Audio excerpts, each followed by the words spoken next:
What's up, everybody? We're going to work on the truck some more today. So got some parts in on the old 57. I got two projects I'm going to try to knock out today for today's video. You guys seem to enjoy hanging out with me in the shop, so I'm going to bring you guys along again, and I'll show you what I'm going to do. Today I'm going to try to install this steering column. See if you can see this. I'm going to put this steering column in, and I already tried to do this once. And I bought this little piece like this that's supposed to mount into this hole right here, and you put a little flange on each side, but for one reason or the other it didn't work for mine. The firewall's kind of got like a little angle to it, and the way my steering column hit, this hit right on that angle, and it just didn't work right. So what I have now is this little doohickey, and this should bolt to the floor. Steering column should theoretically go through it and then just suck down with a nut and a bolt. So we're going to try that. Then the next thing I've got to do is I'm going to try to relocate my computer inside the cab. I had to order a special grommet that these giant plugs would fit through. When I ordered this wiring harness, Chance Westbrook recommended that I get this engine harness, and it already had the ECM already installed, pre-wired here. Already had a chip in it to make it tuned up, run better, things like that. So thank you, Chance, for that recommendation. It plugged right up, not too complicated at all, but this thing is not rated to be mounted in the engine bay. It's got to go inside the cab. So I'm going to have to figure out how to drill a this shaped hole somewhere. I'm thinking like right there, and we're going to try to mount this like inside the glove box. So I won't have any room for gloves, but I don't wear gloves anyways. So all right, let's go. Okay, so here we are inside the cab. I'm going to tackle the steering column first because I'm really excited to get this thing mounted up. But before I can put this thing on, I'm going to have to remove this. It's some like a little flange that the transmission linkage hooks to. So I've already started backing these out, but I'm going to go ahead and get this out of the way so that my doohickey can slide onto the shaft. All right. All right, slide that off. And then let me think how this is going to go. So it's going to sit like that. So we've got to slide this on this way, I think, hopefully. All right, then we'll put our transmission linkage back on. I just realized I'm still holding this grommet, and I don't know why.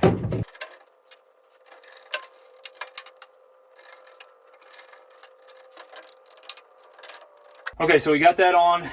Next thing I got to do is I got to slide the steering column through this little other doohickey. I have no idea what any of this stuff is called. This is actually a custom piece made by my late great friend Matt Giles.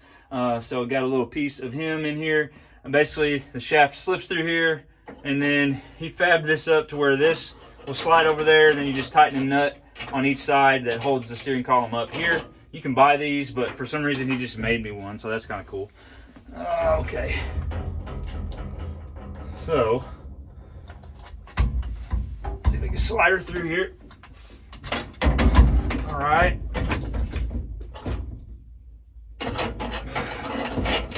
So heavy.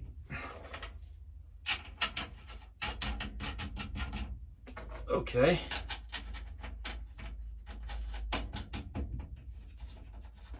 All right, we got it on there pretty close. All right, so now I'm basically just gonna get everything straight and lined up before I connect the steering shaft on the other side. Make sure it's how I like it.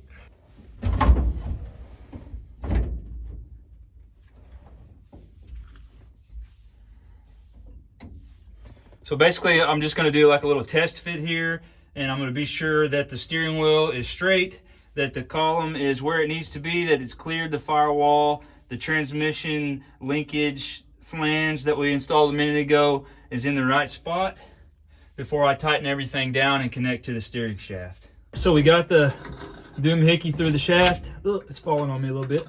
But basically you got to set your angle here, can suck these nuts down. And then I've got to drill some holes for these brackets here. There's a little bit of old insulation or something left right here, so I'm gonna have to scrape that off to get a smooth mounting surface. And bolt this thing here in, and then I've got a nut and a bolt that just goes in right there that sucks down on this steering shaft and clamps it into place. So first thing I'm gonna do is I'm gonna shave all this stuff away.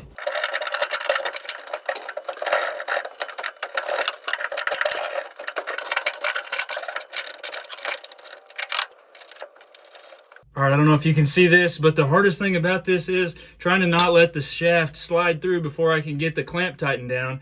So I'm gonna use a wise old mechanic's trick, and I'm gonna hold it up with my head here and then tighten it down here. This is the technical, scientific way of doing this.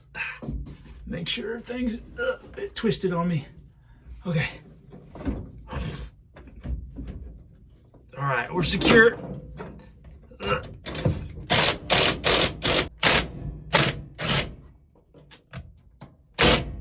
I was going the wrong way.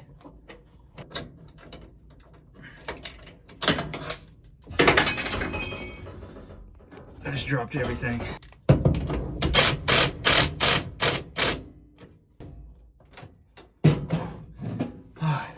It worked.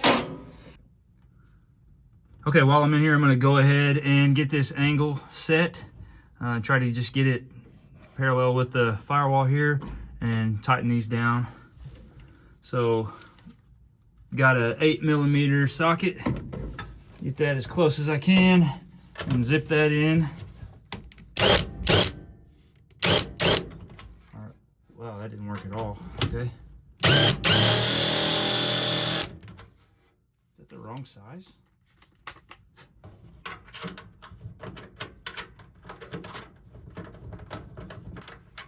Okay, it's like spinning.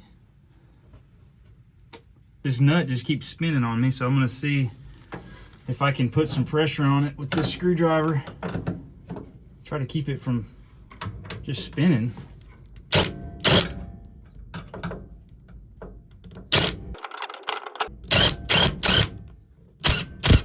There we go.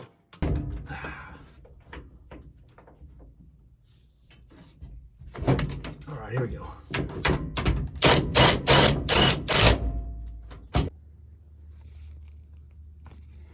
All right, so the next thing we got to do is we got to connect our steering shaft to the steering column. And it's a little bit stiff. It's kind of hard. You can see I already had to extend this shaft because it just wasn't the right length. So I cut and welded two of them together. And then now I just got to finagle this U-joint onto here. And then we got to tighten it down with some set screws there. Wish me luck.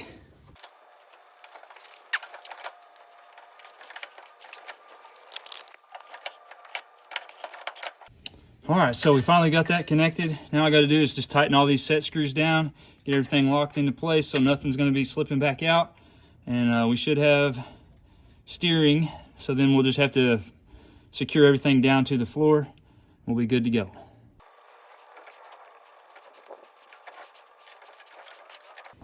All right, steering shaft is connected on the engine side. Okay, so it's time to drill the holes through the firewall to be able to bolt this thing in, but the smallest drill bit that I have here is too big to go through the holes of the bracket, so I'm just gonna mark the holes where they're supposed to go in the firewall. I'm gonna move this thing out of the way, drill the holes, and then bolt it up.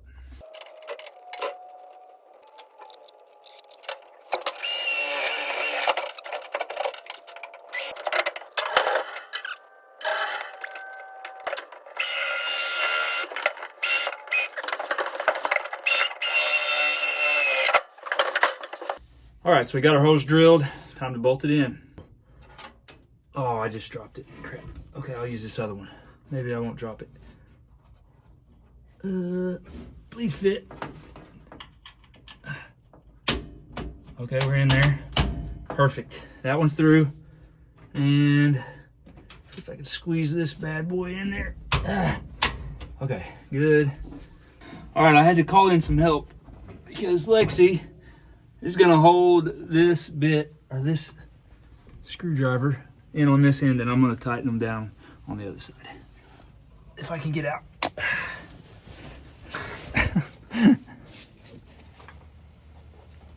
You good? Yeah.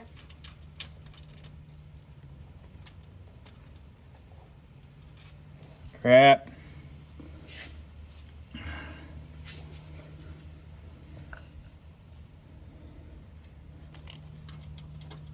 There's like shards of metal here that are keeping it from going on all the way.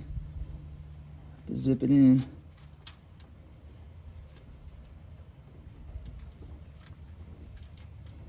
Comfortable? Mm-hmm.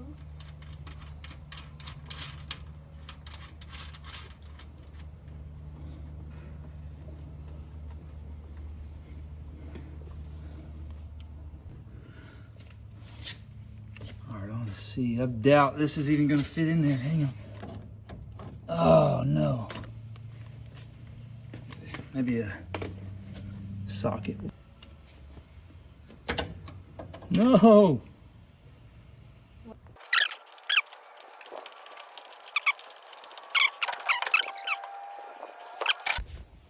Thanks for the help. Okay, so we got it mounted in. Now I just got to make my final adjustments here on my wheel, make sure everything works right. Gear shift, tilt works. Okay, the only thing I can see that I for sure don't like is that the wheels are straight, but the steering wheel is sideways. So I'm thinking maybe I can take these off here and hopefully rotate the steering wheel to make it straight. So we'll see.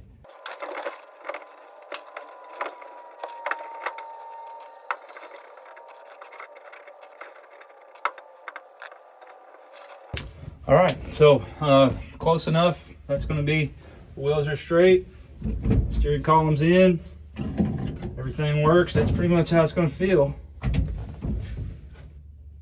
going to be pretty cool. All right, next project on the list was to relocate this computer to inside the cab. In order to do so, I've got to pass these plugs through the firewall here. So that's going to require drilling a hole, and anytime you're going to pass wires through the firewall, you need to use a grommet. So I had to order this special grommet here, and we're going to have to cut a grommet shaped hole into the firewall. Now there's already, let me see if I can move where you can see, there's already a hole there, but I'm not sure that I want to use it because it's going to be hard to guide my drill bit through it. So I think I'm just going to go right next to it and just have the hole be right there. But there is one small problem. I bought a hole saw that's the exact size to fit through this, but I didn't realize it didn't come with the drill bit in it for some reason. It's supposed to be like some kind of quick change hole saw. So I'm gonna have to run back to the lumber yard and see if I can find just that piece before I can do anything here. But before I do that, I'm gonna go ahead and trace out the hole that needs to be cut.